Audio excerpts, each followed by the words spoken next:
Hello, welcome to IBFU. I'm Coach, and I be fed up. Today, I'm going to talk about men and women's sports. And I be fed up with this whole scenario. Just, I was football coach for 30 years. During that time, I coached basketball, track, baseball. When I coached track, I coached both boys and girls. Coached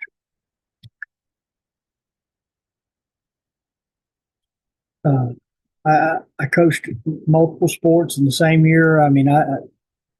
And I've seen all kind of scenarios. And every now and then you'll have a girl that wants to compete in a men's sport or a boys' sport because usually it's because there's not a sport for them to play. For example, you have a high school that's not a large population, and they don't have uh, and they have baseball, but they don't have girls softball, and they sometimes the girls want to play baseball, and I understand that, but I've not seen one, and I'm sure there are some somewhere. And there are girls that at the high school level can compete with baseball with boys in baseball, but they're rare. I mean, the rule is girls are not as athletic. They're not as strong. They're not as fast. They're not. You know, you go to the Olympics and you go back to whenever the Olympics started, and every year at the Olympics, you look at the highest scores, the winners in every division, every sport in women. The 100 meter, the open quarter, the mile, the relays, the long jump, triple jump, the broad jump, the pole vault, everything. You just look at them. Okay, now we're not talking about things like archery or firearms and shooting, things like that. Things that require uh, their physical ability to win. Uh, Strength and speed, that thing. Powerlifting, you go through the whole list. And you will not find in any time in the Olympics that the women's division winner scored high enough or in time short enough to be able to get a medal if they were competing in the men's division. Now, there may be one or two exceptions in there, but as a general rule, that's just not the case. So, what happens when you let a man go compete with women's sports? The man's going to win most of the time. Now, granted, the man is not the high performing male athlete, otherwise he'd be, winning in the men's division. But he goes and competes against women because he can't win against men, so he goes and competes against women and wins. It's just wrong on so many levels. First off, it's stealing from women, stealing medals that they worked hard to win. When you look at the NCAA, this most recently was the young lady and the man competing with her, and he's a much taller. You look at him, his physical strength and everything. He should have a massive advantage in every way. And she tied him on swimming on her time. But they gave him the medal because, they're trying to make a statement. When you should have a definite advantage in every way and she ties you, you lost. I'm sorry, but that man lost. I mean, he started out with a huge advantage. First off, being much taller, he gets a big advantage. He's physically stronger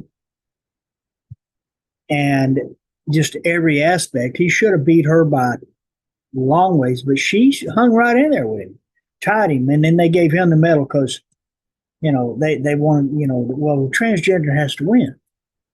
Really? I mean, this is just getting so ridiculous. But I'm going to make a prediction here that they're going to keep arguing about this and arguing about this until a woman has to compete with a man in a sport like boxing or wrestling, where it's real physical contact, or a sport where, like volleyball, because see, the male volleyball net is higher than the female volleyball net. So a man that can't compete with men goes and competes with women. He's stronger. He can jump higher. He gets higher above the net than the women do. So his spike is going downward at a sharper angle and with greater velocity. And it's not whoever's across from him, has been competing with. So she is at a definite disadvantage, and she gets hit in the face. She can be injured horribly bad, or maybe even die. But these people pushing this agenda don't care. I mean, the one that really blows my mind is a professional soccer team, women's professional soccer team, played against a 15-year-old boys team. And these were world ranked. It's a world ranked soccer team, women's. And they played a 15-year-old boys team and lost.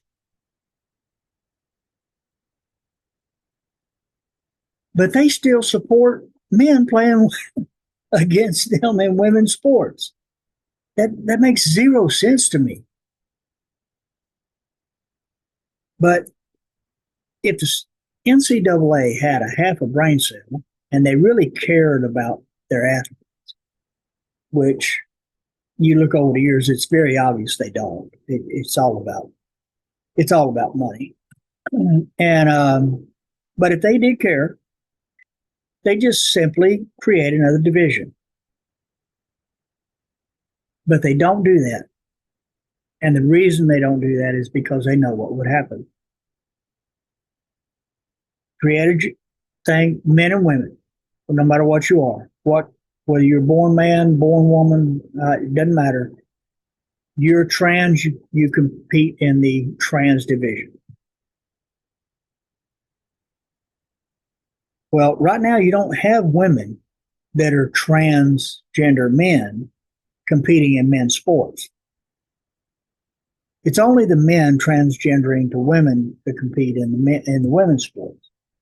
And if you created a trans division, first off, the trans men that want to compete against women will be competing against other men. That's not what they want, so they wouldn't play.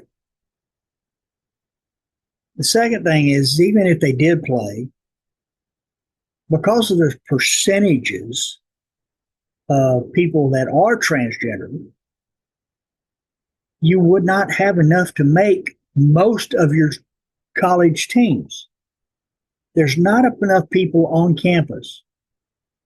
And if you did find a college where they had enough transgenders on campus to create a team, or say basketball or volleyball or whatever sport, who are they going to play? Because most colleges, I mean, what are they going to have? Like 3 or 4 teams across the country that they're going to be able to play? We won the national championship. We beat out of 3 other teams. I mean, they would not have the number of participants to even make teams. And so it goes back to the same old thing. You get a few people that want to make a name for themselves, and they just want to be in the spotlight and get people looking at me, look at me, look at me. I support these, I support this, I support this. And they don't care about them. They just want the attention. And if they really stop and look at it, you're talking about less than 1%. First off, there's less than 1% people in the country that have actually transgendered. Okay, or in the process of transgendering or want to transgender. And then of those, very few of them are athletes. Now you want to talk about what it is and whether it's a good idea or not. And I have no love lost, I'll tell you right now, for Bruce Jenner. I mean, I don't, I mean, he was a good athlete. He won a bunch of gold medals, and he did. And I never did dislike him, but I wasn't just a huge fan. I was less of a fan when he decided he wanted to be a woman and became Caitlyn. But you know what?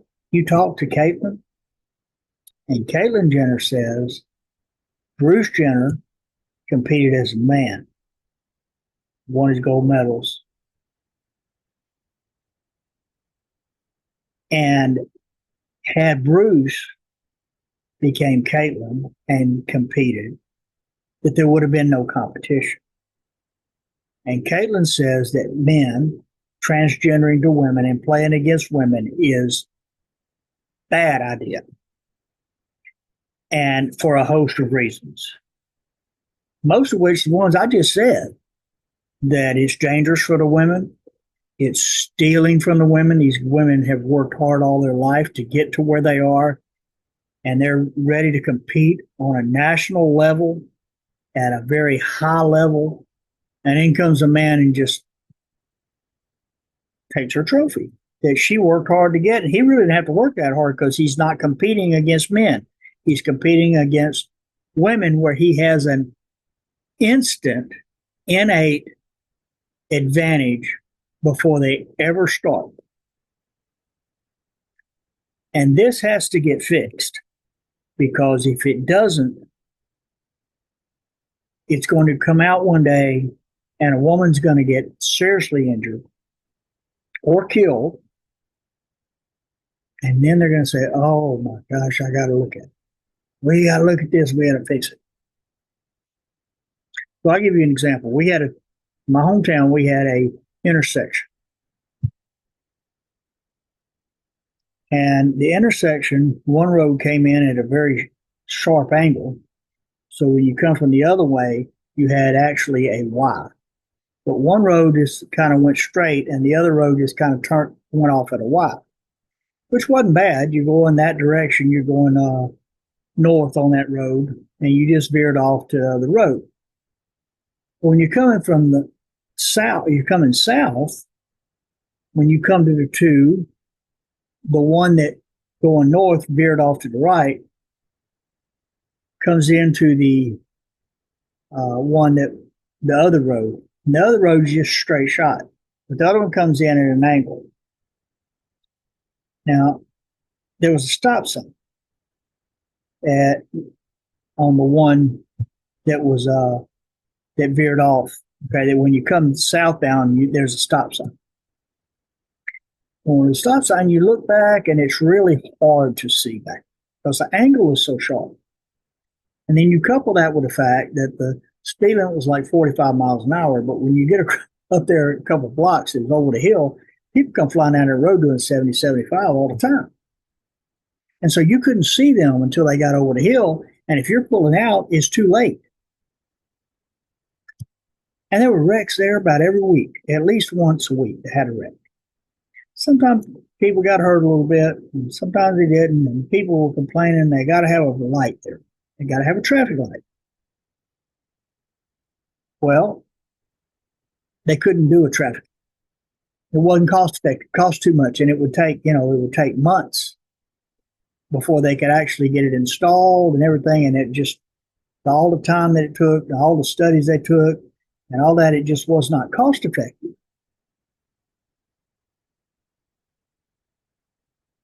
And this went on for years. One day, they come up there to that sign, they looked, they couldn't see, nobody's coming, and they pulled out, and they got hit, and there was like 5 or 6 people got killed. And this was on a Tuesday, and Friday afternoon, they had a light up. Now, this was a light that it was going to take several months to get up, and it was too much, it cost too much. They didn't have the money to do it. But in 3 days, it was up because they had a whole carload of people got killed. I am scared to death of this transgender men playing in women's sports, that it's going to take a woman getting killed or like serious paralyzed from the neck down injury before they decide to fix it. And it's just wrong. These people are intelligent enough to look at what's going on and know that it's not fair. See, and that's the thing about sports. Sports are supposed to be, you have both sides. They have a rule book. Everybody has the rule book. They play by the rules. And so both sides play by the rules. Everybody has a fair chance. Okay? When you have a man competing against a woman, you start off, it's unfair, which is absolutely against everything that sports stands for. You couple that with the fact that you are endangering the lives and the physical being of women that have worked hard to be where they are. And it's just wrong. I'm coach, and I be fed up